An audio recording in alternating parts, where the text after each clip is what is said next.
Have you no sense of decency, sir, at long last? In August of 1945, Japan surrendered to the Allied forces, and the Second World War came to an end.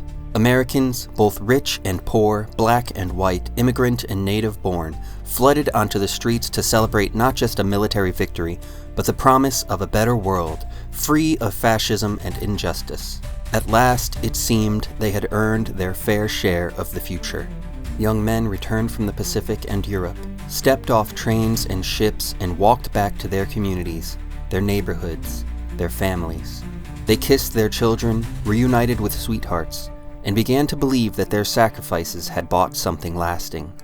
Across the country, unions were strong, wages were rising, working families were buying homes, sending kids to college, building a future that seemed, for the first time, truly within reach.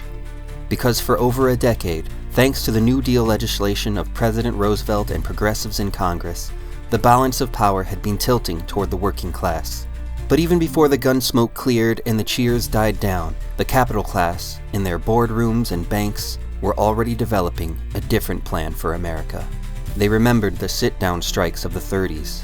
They remembered Roosevelt calling them economic royalists.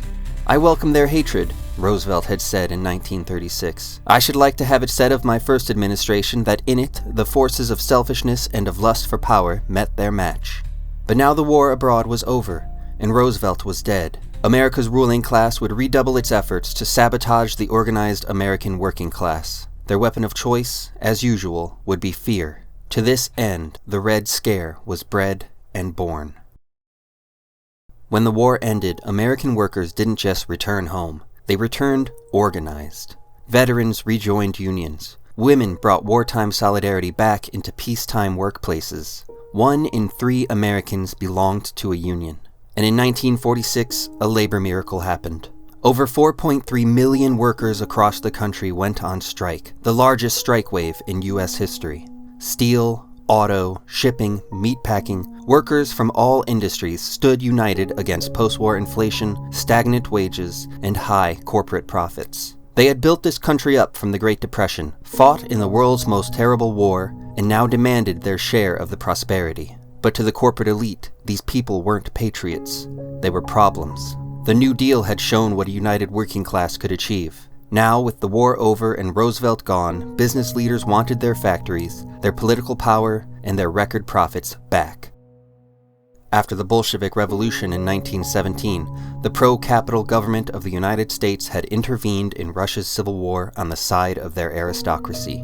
At home, the American government targeted immigrants, anarchists, and labor organizers. 30 years later, with the specter of the Soviet Union back in the center of America's consciousness, it didn't take much effort to dust off that old scapegoat of communism and plant it in the front yard where everyone could see it. Once again, they framed union strikes as sabotage. They called organizers radicals, socialists, subversives. They claimed the real threat wasn't inequality or corporate greed, it was the spread of communism. Roosevelt's wife, Eleanor, tried to warn America. "Fear-mongering and hysteria will only serve to further divide our nation. We must approach the Red Scare with rationality and evidence, rather than succumbing to mass panic." In the 1946 midterm elections, with turnout low, economic anxiety high, and fear of Soviet aggression rising, Republicans seized control of Congress for the first time since before the Great Depression. Their campaign slogan had been a simple question: had enough? And in 1947, they delivered a legislative blow that would change American labor forever.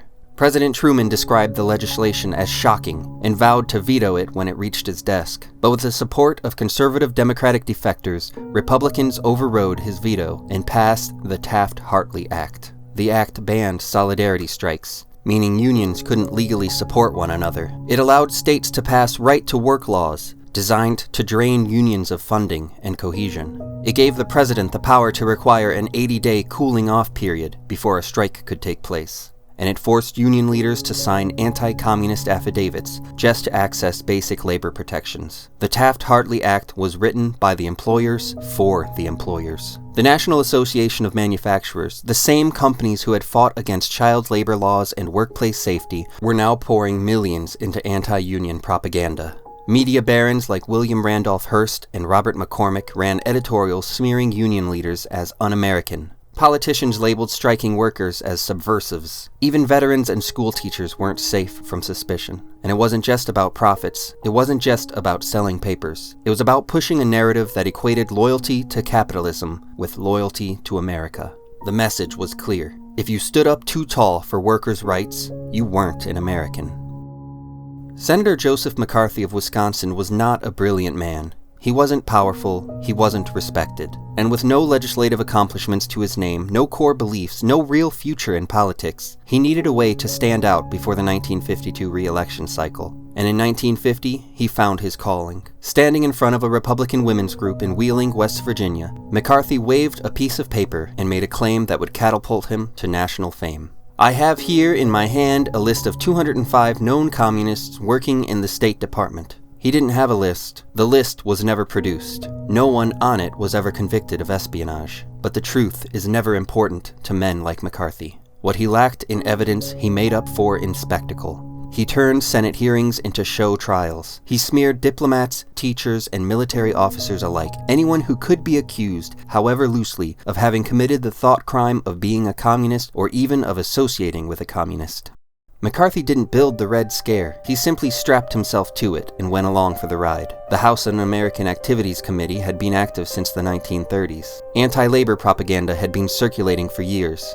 The FBI, under J. Edgar Hoover, had been surveilling citizens long before McCarthy stepped onto the stage. What made McCarthy different was his shamelessness, and that level of shamelessness would prove very useful in the class war. He gave the corporate elite a convenient villain in their war against organized labor. He gave frightened politicians a way to look tough without addressing real problems like inequality, racism, or labor unrest. He gave right-wing media a circus that sold newspapers and crushed dissent. And he wasn't alone. Behind him were very smart, very ambitious men. Roy Cohn, a young, ruthless attorney, taught McCarthy the same truth-indifferent media tactics he would later teach Donald Trump in the early 70s. J. Edgar Hoover funneled him secret files to smear political opponents while publicly denying any connection to the man. To conservative publishers and donors, McCarthy was a wrecking ball aimed at solidarity, progress, and working-class power. He made Americans afraid to speak, to organize, and he had the full faith and backing of a capital class that would rather destroy democracy than share in its prosperity. Long before cable news, before TikTok and YouTube, Hollywood was America's most powerful engine of public imagination. Movies didn't just entertain people, they shaped how we saw the world and how we saw each other. And in the 1930s and early 40s, some of those movies told inconvenient truths about our nation. Films like The Grapes of Wrath, Modern Times, and I Am a Fugitive from a Chain Gang didn't just pull at heartstrings, they pulled back the curtain on inequality, corruption, and class power. Mr. Smith Goes to Washington was especially derided by politicians upon its release in 1939. They claimed the film brought Washington into disrepute. Yeah, it was this film that tarnished your reputation, and not your constant betrayals of the working class to line your own pockets.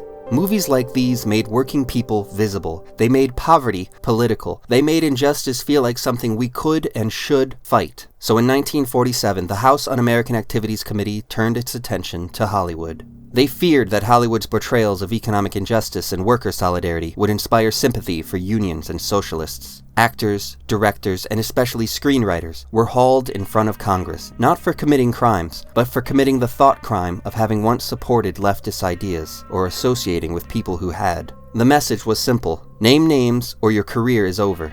10 refused to cooperate, citing their First Amendment rights. They became known as the Hollywood 10. They were blacklisted, fined, imprisoned, and banned from working in the industry that they had helped build. One of them, Dalton Trumbo, would continue to write scripts under a pseudonym. One of his films, 1953's Roman Holiday, would go on to win several Oscars, but Trumbo's name wouldn't appear on the credits until the DVD release 50 years later. And it didn't stop with HUAC stepping all over the First Amendment. The studio bosses as well were no friends to the working class. Men like Jack Warner of Warner Brothers and Louis B. Mayer of MGM didn't necessarily believe in censorship, but they did believe in profit. And protecting their companies meant handing over employee files and enforcing loyalty oaths. In other words, the government didn't have to censor Hollywood. After the 1947 hearings, Hollywood censored itself. Hundreds of artists were blacklisted by their own industries in the years that followed. The blacklist didn't just ruin careers, it silenced an entire generation of storytellers and changed the kinds of stories Americans could tell each other. Gone were films that challenged power, stories about unions, poverty, racism, and injustice. The new politically correct Hollywood produced a flood of safe, apolitical westerns, jingoistic war films, and musicals to distract the public from the injustices all around them. The House Un-American Activities Committee went after culture. But the real threat, the real source of power, was still the labor movement. While Hollywood was purging its own, organized labor was also tearing itself apart. The Congress of Industrial Organizations, the CIO, had once been the heart of the progressive labor movement. It had mobilized the working class to help win the war. Its ranks were filled with radicals, socialists, black organizers, and working mothers who believed in workplace democracy and economic justice. But under pressure from Congress, the FBI, and the press, CIO leaders made a terrible decision. They would amputate their own left arm to save the heart of their organization. Between 1949 and 1950, 11 unions were expelled, including the United Electrical Workers and the Food, Tobacco, and Agricultural Workers. Some had refused loyalty oaths. Others were too multiracial, too militant, too independent. Unions that had once fought for racial integration, public ownership, and workers' power were now silenced from within. And with that, something essential was lost to America. Not just numbers or momentum, but vision. Vision for a future where everyone in America could thrive. The American labor movement would never again be as bold, as unified, or as dangerous to capital as it was during the 4 terms of Franklin Roosevelt's presidency. In 1954, Senator McCarthy finally went too far. He accused the U.S. Army of harboring communists. The hearings were televised nationwide. Americans watched him badger, lie, and bluster, and slowly public opinion turned against him. The breaking point came when McCarthy charged that one of the Army's attorneys had ties to a communist organization. Boston lawyer Joseph Welch replied, "Until this moment, Senator, I think I never really gauged your cruelty or your recklessness." When McCarthy continued his attack on the young lawyer, Welch interrupted. Let us not assassinate this lad further, Senator. You've done enough. Have you no sense of decency, sir, at long last? The Senate censured McCarthy. He lost his power, took to drinking, and 3 years later, in 1957, he died a broken man. But McCarthyism, and the abhorrent behavior he normalized, survived. A new myth took root in the hearts and souls of many Americans. That socialism was un-American, that collective action was subversive, that unions were the enemy, and that the only safe future required the unquestioned rule of the capital class.